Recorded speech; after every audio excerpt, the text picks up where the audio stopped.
You ever randomly remember something so specific, so weirdly detailed, that it almost feels made up, like it couldn't possibly belong to real life, but then it hits you all at once? The sound, the smell, the feeling. Growing up in America wasn't just about big moments. It was packed with these tiny, everyday things. Things that felt normal back then, but have completely disappeared now. No one talks about them anymore. No one even notices they're gone, until something triggers the memory, and suddenly you're right back there. Sitting in a classroom, standing in a living room, or running down the street without thinking. And the strangest part is, once you remember one, they all start coming back. Segment 1.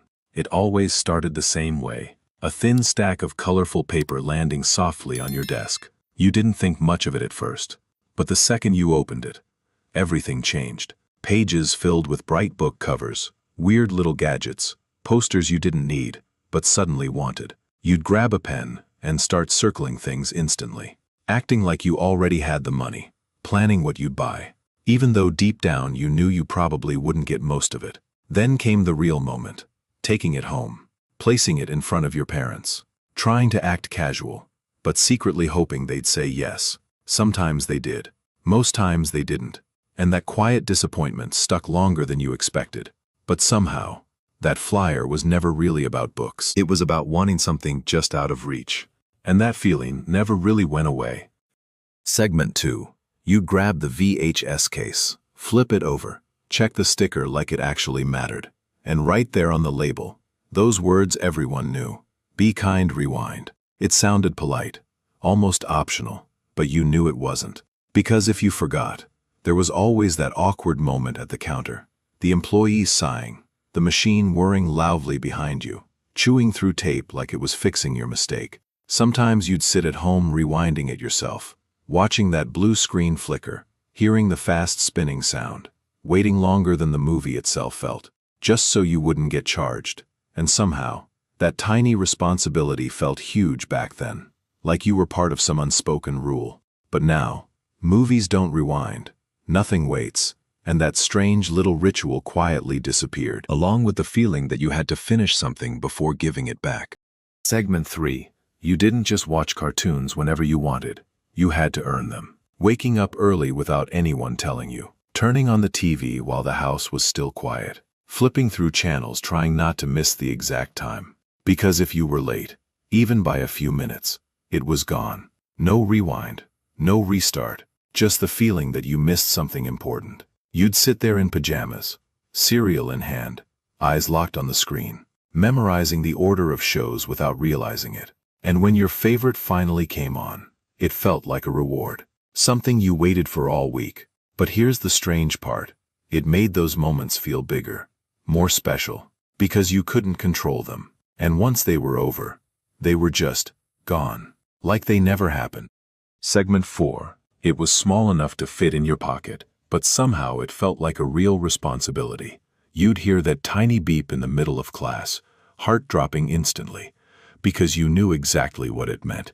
Your Tamagotchi needed you. Maybe it was hungry. Maybe it was sick. Maybe you forgot it for too long, and now it was too late. You'd try to sneak a glance, pressing buttons quietly under the desk, hoping no one noticed, because if it died, it felt like you failed something real, which made no sense, but it still hurt.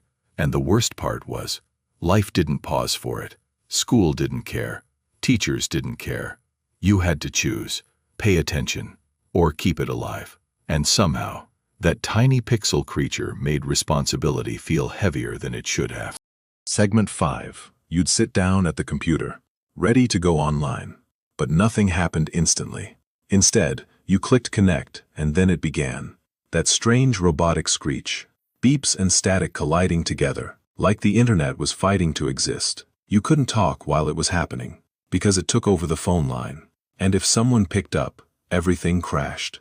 So you just sit there, staring at the screen, waiting, hoping it would finally connect. And when it did, it felt like you earned it, like you unlocked something rare. But even then, it was slow. Pages loading line by line, images appearing piece by piece. And somehow, you didn't mind, because that wait made everything feel more valuable. And now, when everything loads instantly, It almost feels like something is missing.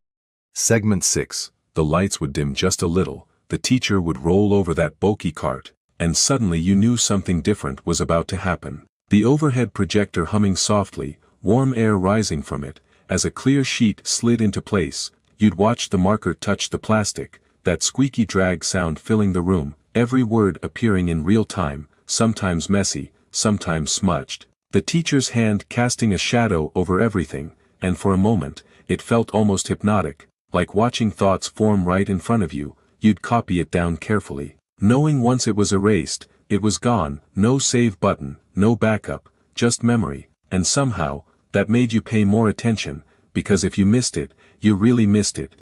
Segment 7. You'd hear it before you ever saw it, that distant melody drifting through the neighborhood. Faint at first, then suddenly unmistakable. The ice cream truck was coming, and everything else stopped. You'd drop whatever you were doing, sprint to find shoes, yelling for money, hoping someone would hear you in time. Because if you missed it, it was gone, just like that. No second chance. You'd chase the sound down the street, heart racing, coins clutched tight in your hand. And when you finally caught up, standing there in front of that faded menu, trying to decide fast, it felt like the biggest decision in the world. But somehow, it was never really about the ice cream. It was about catching something fleeting, something you couldn't control. And that feeling disappeared faster than the truck itself. Segment 8. You'd press the button without really knowing what you captured. No preview, no second chance, just that quick click, and a small flash if you were lucky. The disposable camera felt simple, almost too simple. You'd pass it around, letting everyone take a turn, never thinking about lighting, angles, or framing, because none of that mattered yet. And when the roll finally ran out, you'd hand it over, waiting days, sometimes weeks, before seeing anything. That long wait building quiet excitement, wondering what actually turned out. And when the photos came back, some were blurry, some were terrible, some were perfect by accident. But that was the point. You didn't control the outcome. And somehow, that made every single picture feel more real. Segment 9. Friday night felt different the moment you walked in. Bright lights, rows of cases stretching forever, the quiet tension of choosing just one movie. You'd wander the aisles slowly, picking something up, putting it back, judging covers more than anything else, because that's all you had. No trailers, no ratings you trusted, just instinct, and maybe a recommendation from someone who already left. Meanwhile, the clock was ticking, other people grabbing the good ones first, and then it happened. The empty slot where your movie should have been. Completely gone, and suddenly everything changed. You had to settle. Pick something random, hoping it wouldn't be terrible, and sometimes it was, but somehow, that risk made the good picks feel unforgettable. Segment 10. You'd sit at the computer, screen glowing in a dark room, waiting for that one name to pop online. And when it did, everything shifted. AIM wasn't just messaging, it was timing. You'd think carefully before typing, then delete it, retype it, trying to sound casual, like you didn't care too much, even though you absolutely did. And then came the worst part, sending the message, and waiting, staring at the screen, watching nothing happen, seconds stretching into minutes, wondering if they saw it, wondering if they were ignoring you. No read receipts, no typing indicators, just silence. And somehow, that silence felt louder than anything. But when they finally replied, even something simple, it felt like you won something. Segment 11. It looked harmless at first, just a flat strip of metal covered in bright colors. But the moment you picked it up, you already knew what to do. One quick flick, and it snapped around your wrist, tight and sudden, that satisfying slap sound echoing for a split second. Sometimes it stung a little, sometimes more than a little, but that didn't stop anyone. You'd do it again, showing it off, comparing designs, trading them like they meant something, until schools started noticing. Stories about them being dangerous, spreading around, teachers taking them away, rules suddenly appearing out of nowhere. And just like that, something so simple turned into a problem, and then disappeared. Not because kids stopped liking them, but because someone decided they shouldn't exist anymore. Segment 12. You'd raise your hand, asking to sharpen your pencil, not because it was dull, but because you wanted that moment, walking to the back of the classroom, grabbing the handle of that mounted sharpener, and turning it slowly at first, then faster, hearing that grinding sound echo through the room, feeling the resistance change as the wood shaved away, tiny curls falling down into the tray below, the smell of fresh pencil shavings hitting you instantly, sharp, almost comforting. Sometimes it broke the tip, and you had to start again, stretching out those extra seconds away from your desk, and somehow, that tiny routine felt like a break from everything. But now, there's nothing to walk to, nothing to turn, and that simple excuse to pause just quietly disappeared. Segment 13. You'd turn on the TV, flip to that one channel, and just sit there waiting. Not for a show, but for the list, the TV guide channel slowly scrolling upward, one line at a time, showing what was on, and what was coming next. You'd miss it if you blinked. So you kept watching, waiting for your channel to appear again, memorizing numbers, trying to time it right. Because if you looked away, you had to start over. And somehow, that waiting felt normal, like part of the process. There was no search bar, no instant answers, just patience and repetition. And when you finally found what you were looking for, it felt earned. But now, everything appears instantly, and that strange ritual of waiting just to know what's on, completely vanished. Segment 14. You'd clip it around your ankle, adjust the plastic ring, and take a small step to get the rhythm right. The skip, it looked simple, but once it started spinning, everything changed. You had to time your jump perfectly, again and again, hearing that soft click each time it passed, the counter ticking up with every successful spin, pushing you to go just one more, then one more, until you messed up and it smacked your leg, harder than you expected. But you didn't stop, because suddenly it wasn't just a toy, it was a challenge. You'd compare numbers with friends, trying to beat each other without saying it out loud, and somehow, that simple loop turned into a competition you took way too seriously. But once it disappeared, so did that quiet urge to keep going just to beat your last score. Segment 15. You'd walk into that room and everything felt different. Rows of bulky computers humming quietly, screens glowing with simple colors. The school computer lab wasn't about speed, it was about access. You didn't have this at home, so every minute mattered.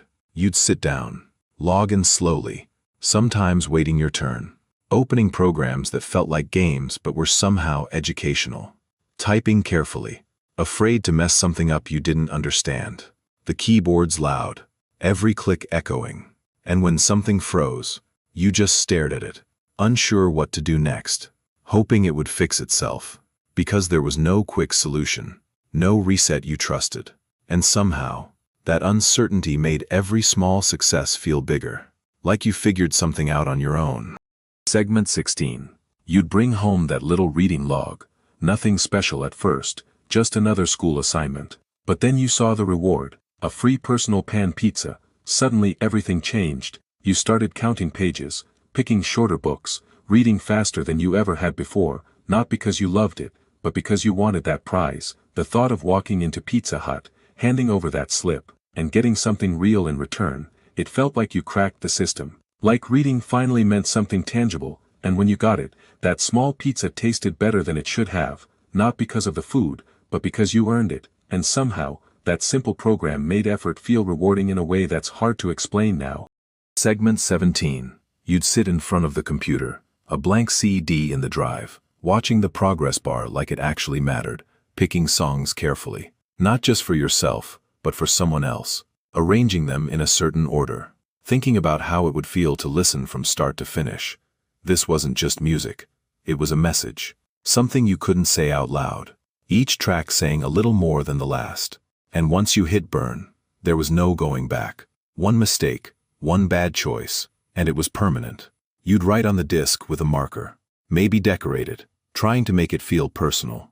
And when you finally handed it over, you weren't just sharing songs, you were sharing a piece of how you felt, without ever saying it directly. Segment 18. The phone would ring, loud and sudden, echoing through the whole house. And the moment you picked it up, you knew you weren't alone. Every conversation felt shared, even when it wasn't.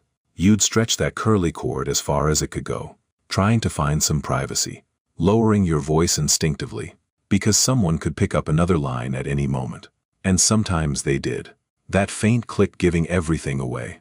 Suddenly you were aware of every word, every pause, conversations becoming shorter, more careful, and if someone needed the internet, you had to hang up. No debate, no delay. Everything was connected in a way that forced you to share space. And somehow, that made even the smallest conversations feel more intense. Segment 19. The final bell would ring, and suddenly everything felt urgent. You weren't just going home. You were racing time. Backpack half sipped, shoes barely on, running down sidewalks like it mattered. Because it did. Your show was about to start, and there was no backup plan, no recording, no second chance. You'd burst through the door, drop everything, turn on the TV just in time, catching the intro music like you won something. Heart still racing, settling into that exact spot on the couch, completely locked in. Because if you missed even a minute, you felt it, like you lost part of the story. And somehow, that pressure made it better, made it feel important in a way that's hard to recreate now. Segment 20. You'd walk into that dim arcade, lights flashing everywhere, machines calling for attention, but none of it mattered without one thing. Tokens, small, heavy, stacked in your hand, each one feeling like opportunity. You'd choose carefully, feeding one into the slot, hearing that solid clink as it dropped, the game coming alive instantly. And just like that, you were in. But every move cost something. Every mistake mattered. Because when the tokens ran out, so did the fun. No continues. No extra chances unless you paid again. You check your pocket, hoping for just one more, stretching the moment as long as possible. And somehow, that limit made everything more intense, more real, because you knew it wouldn't last. It's strange how none of these things felt important back then. They were just part of everyday life, things you never stopped to question, never thought would disappear. But now, they're gone, replaced, forgotten, or simply erased without anyone noticing. And yet, the moment you remember them, it all comes rushing back. The sounds, the waiting, the small frustrations, the quiet excitement, things that made life feel slower, but somehow fuller. And maybe that's the part that stays with you. Not the objects themselves, but how they made you feel. Because even though the world moved on, those moments didn't really disappear. They just stayed hidden, waiting for you to remember them again.